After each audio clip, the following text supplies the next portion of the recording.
Hello guys, চলে এসেছি এবার নতুন একটা ভিডিও নিয়ে। চলো ভিডিওটা এখান থেকে স্টার্ট করা যাক। আমি এখন রেডি হয়ে গেছিলাম পড়তে যাবো বলে। তারপর আমি পড়তে চলে এসেছিলাম, আমাদের পড়াটা পুরো কমপ্লিট হয়ে গেল। তারপরে ছুটি দিয়ে দিল, সবাই বাড়ি চলে যাচ্ছিলো। আর আমাদের বাড়ি যাওয়ার পথে না একটু ব্যাংকে যেতে হবে, তাই আমরা তাড়াতাড়ি করে উঠে চলে গেলাম। তা আমাদের ব্যাংকে গিয়েও আজকে কাজটা আমাদের কমপ্লিট হলো না, আবার আমাদের পরের দিনে আসতে হবে, সেইভাবে আমরা বাড়ি চলে আসছিলাম।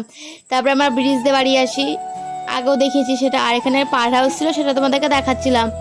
আর এই দেখো সামনে আমার বান্ধবীরা দাঁড়িয়ে রয়েছে এত রোদ্দুরের মধ্যে। দেখো আমি আমার জন্য দাঁড়িয়েছিল, আমি পিছনে পড়ে গেছিলাম তার জন্য।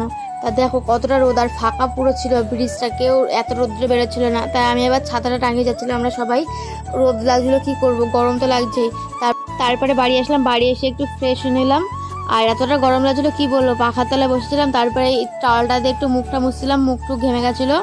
তা ভিডিওটা আজকে মধ্যে ছিল, কেমন লাগলো কমেন্টে জানিয়ে দিও। আর ভিডিওটা ভালো লাগলে একটা লাইক দিয়ে দিও। চলো বাই, আজকের মতন আবার নেক্সট ভিডিও দেখা হচ্ছে।